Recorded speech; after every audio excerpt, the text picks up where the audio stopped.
কি নাম আপু আপনার? আমার নাম নাহিদ সুলতানা সঙ্গীতা। আচ্ছা, আমি বর্তমান সমাজের একটি বিষয় নিয়ে আলোচনা করতে চাচ্ছি আপনার সাথে। সেটা হলো বর্তমান যে সমাজ আমাদের, এই সমাজটা আপনার কাছে কি মনে হয়, সুস্থ না অসুস্থ? সেটা একটু প্রথমে বলেন, তারপর আমরা আলোচনায় যাব। আম, প্রথমত সুস্থ তো না, একটু অস্বাভাবিকই মনে হচ্ছে, কারণ দেশের অবস্থা অতটাও ভালো না। অতটা ভালো না। আচ্ছা, আমি সামাজিক অবস্থানের কথা বলতেছি। যেমন 2 দিন আগে একটি ভিডিও দেখলাম ফেসবুক, ইউটিউবে বা বড় বড় চ্যানেলে, ন্যাশনাল টিভিতেও দেখাইছে যে একটি ছেলে একটি হোটেলে গেছে আর একটি মেয়ে নিয়ে। ওই হোটেলে যাই দেখে তার বউ আরেকটি ছেলে নিয়ে পাশের রুমে। সে ওই তার বউয়ের জুতা দেখা বুঝতে পারছে যে এটা আমার বউয়ের জুতা। এরকম একটা ভিডিও ভাইরাল, আপনি দেখছেন কিনা জানি না মোবাইলে। এটা প্রত্যেকটা ন্যাশনাল টিভিতে এটা প্রচার করছে, সিসি ক্যামেরার ভিডিও দুইটা। তো এই যে একটা সামাজিক অবক্ষয়, মানে স্বামী যাচ্ছে আর এক মেয়ের সাথে পরকীয়া করতে, বউ যাচ্ছে আর এক ছেলের সাথে পরকীয়া করতে। তাই আবার এই যে টিকটকের নামে তারপর একটু একটু বাচ্চা ছেলে পেলে এখন প্রেম বলতেছে, প্রেম করে।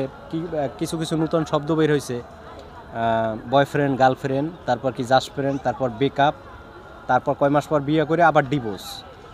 আবার কিছু মেয়েদেরকে দেখি আমরা খবরে, ইউটিউবে, যে ছেলের বাড়ির সামনে যাইয়া অনশন ধর্মঘট করে যে এই ছেলে আমার কথা দিয়েছিল বিয়ে করবে, এখন বিয়ে করে না। এই যে জিনিসগুলো আমাদের সমাজের এই বিষয়, এই অবক্ষয় কেন আমাদের, এই বিষয়ে যদি একটু মেসেজ দিতেন আপনি সমাজে। আমি মনে করি প্রথমত এটা হচ্ছে আমাদের শিক্ষার অভাব।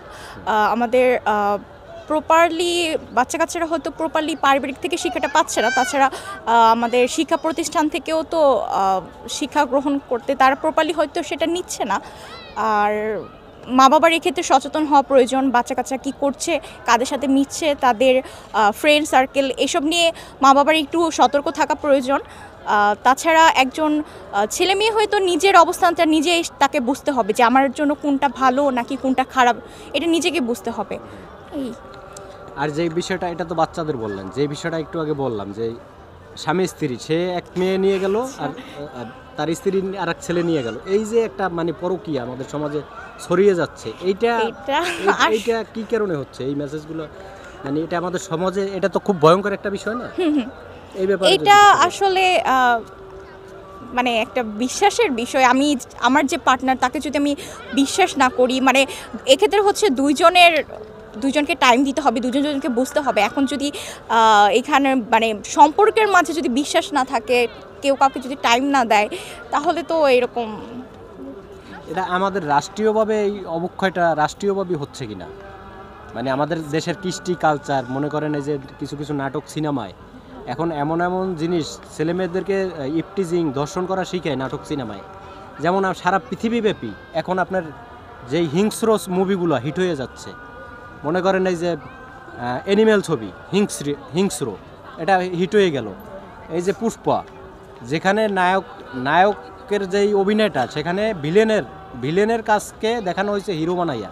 এই যে আমরা সারা পৃথিবীতে এখন মানুষ হিংস্র হয়ে যাচ্ছে, খারাপ জিনিসকে আমরা পছন্দ করতেছি, অ্যাকশন ছবি, ভালো ছবিগুলো আমরা, এটা আসলে যার যার পছন্দের। না, এটা তো যার যার পছন্দ, ঠিক আছে, কিন্তু বেশিরভাগ মানুষেরই তো যখন ভালো সিনেমা মুক্তি পায় ওই ছবিগুলো হিট হচ্ছে না। তার মানে কি আমাদের সবার ব্রেনটার ভিতরেই আমরা হিংস্র জিনিসগুলো পছন্দ করতেছি। এটা মানুষ হিসেবে, আমাদের একটা জাতি হিসেবে, মানে শুধু বাংলাদেশ না, সারা পৃথিবীব্যাপী কিন্তু এই জিনিসটা। তা এটা মানুষ হিসেবে কি আমরা কি একটু হিংস্রতার দিকে চলে যাচ্ছি নাকি মানুষরা?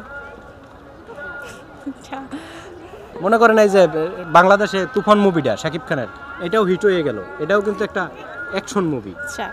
Animal movie, Pushpa movie hit হয়ে যাচ্ছে, যেগুলো হিট হওয়ার কথা না, এগুলো খুনাখুনি, মারামারি, কাটাকাটি, এগুলো দেখানো হয়।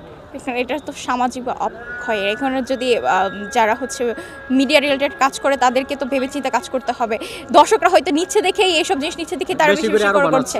এখন দর্শকের তারা যদি তাদের চাহিদা অনুযায়ী তো জিনিসপত্র, এখন তারা যদি ভালো কিছু দেখতে, যেমন আগে হুমায়ুন আহমেদের নাটকগুলো প্রচার করা হতো, ওগুলা বেশি করে। এখন এটা মানুষের মন মানসিকতা, যার যার পছন্দ। এখন আমাদের এই নাটক সিনেমা আমাদের নিয়ন্ত্রণ করে কিনা? যেমন আপনার ছোটবেলায় আপনার মা বাবা বলছে না যে নাটক সিনেমা দেখো, কিছু শিখতে পারবা, এরকম কথা বলতো না ছোটবেলায়? এখন কি কোনো মা বাবা বলে যে নাটক সিনেমা দেখো, আরো নিষেধ করে দেখো না, এই কথা বলে না? তার মানে কি আমাদের তো নিয়ন্ত্রণ করে এই জিনিসগুলো, আশেপাশের এই যেমন আমাদের শিক্ষা আর কৃষ্টি কালচার, এগুলো তো আমাদের নিয়ন্ত্রণ করে না? কারণ সবার হাতে মোবাইল, তাই না? এখন এই যে ছেলে মেয়ে নষ্ট হয়ে যাচ্ছে এর জন্য তো কয়েকটা কারণের ভিতরে এই নাটক সিনেমাও তো একটা কারণ, তাই না? এই যে নায়ক নায়িকা পরিচালক প্রোডিউসার এদের তো সমাজের প্রতি দায়িত্ব থাকা উচিত। আপনি কি মনে করেন একজন সচেতন মানুষ হিসেবে? অবশ্যই। তাই না? এরা দায়ী না এর জন্য, এই যে সমাজ খারাপের জন্য তো এরাই দায়ী। আমাদের তো ভালো ভালো মানুষগুলো ভালো ভালো সিনেমা যদি বানাইতো, ভালো পরিচালক ভালো প্রোডিউসার, তাহলে তো এই সমাজটা এত তাড়াতাড়ি এভাবে নষ্ট হয়ে যেত না। তারপর এই যে দেখেন আচ্ছা এই যে সিরিয়ালগুলোর এই যে পরকীয়া জিনিসটা কিন্তু এখন একদম অ্যাভেলেবল হয়ে গেছে। ইন্ডিয়ান যে সিরিয়ালগুলো দেখে একটু আগে যে ব্যাপারটা বললাম, এগুলো বারে বারে দেখাইতে দেখাইতে মানুষের লজ্জা শরম ভেঙে যাচ্ছে না? আর এই কারণে এই জিনিসগুলো সহজ হয়ে গেছে না, বিচার হয় না। জি, এটা যেখানে থেকে মানে মিডিয়া রিলেটেড পার্সনদের তো এটা সতর্ক হওয়ার দরকার। আচ্ছা আমি একটু যেতে হবে একটু। আচ্ছা আচ্ছা ওকে, থ্যাংক ইউ।